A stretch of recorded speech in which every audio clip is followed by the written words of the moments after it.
Kidlat News Updates. Mga balita ngayon. Mayor ng Sharif Agwak, Maguindanao del Sur, inambush at pinasabugan ng RPG. Amy Marcos iginiit na walang nag-aalaga sa Pangulo. Palasyo pumala. Baste Duterte nanumpana bilang mayor ng Davao City. Ako po si Cesar Soriano para ihatid ang nangungunang mga balita sa buong kapuluan ngayon. Tinambangan at pinasabugan ng sasakyang lula ng alkalde ng Sharif Agwak, Maguindanao del Sur nitong linggo ng umaga, Enero 25. Ayon sa ulat, pauwi na sana sa kanilang tahanan si Mayor Ahmad Mitra Ampatuan ng tambangan at pasabugan ng hinihinalang rocket-propelled grenade o RPG-7 ang kanyang itim na sasakyan sa Mother Barangay Poblasyon. Sa kuha ng CCTV footage, nagmula umano sa isang gray na minivan ang pagsabog bago ito mabilis na tumakas patungong Datu Unsa. Sa kabila ng insidente, ligtas ang alkalde habang ang dalawa nitong escort ay isinugod sa pinakamalapit na pagamutan dahil sa minor na pinsala. Patuloy ang investigasyon ng pulisya upang matukoy ang mga responsable at matiyak ang seguridad ng mga opisyal at residente sa lugar. Iginiit ni Senator Amy Marcos na nagkasakit ang kanyang kapatid na si Pangulong Ferdinand Marcos Jr. dahil umano sa kakulangan ng nag-aalaga sa kanya sa Malacanang. Sa isang Facebook video, sinabi ng senadora na posibleng lumala ang kalusugan ng Pangulo dahil walang tunay na nagmamalasakit sa kanya sa palasyo.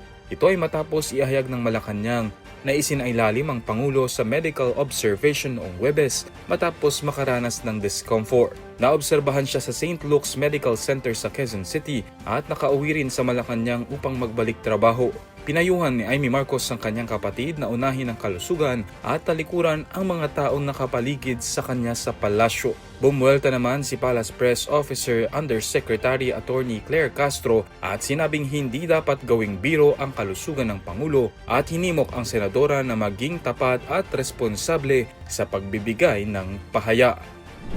Nanumpa sa tungkulin si Sebastian Baste Duterte bilang alkalde ng Davao City nitong Biyernes upang formal na humalili sa kanyang ama na si dating Pangulong Rodrigo Duterte na kasalukuyang nakakulong sa The Hague sa The Netherlands. Si Baste Duterte ay nahalal bilang vice-alkalde sa nagdaang midterm elections kasabay ng kanyang ama at pamangkin na si Rodrigo Duterte II na nanguna sa boto para sa pagkakonsehal. Gayunpaman, hindi nakaupo sa pwesto ang nakatatandang Duterte dahil sa kanyang patuloy na pagkakadetine habang hinihintay ang paglilitis sa International Criminal Court o ICC kaugnay ng kasong Crimes Against Humanity. Kasabay nito nanumpa rin si Rodrigo Duterte II bilang bagong vice-alkalde matapos permanenteng mabakante ang posisyon. Pinangunahan ni RTC Branch 11 Deputy Executive Judge Mary Estrellita Tolentino Rojas ang pananumpa ng magpinsa. Para sa Kidlat News Channel, ako si Renz Zelenon, nag-uula. Ako po si Cesar Soriano, kasama nyo sa bawat pagputo ng balita.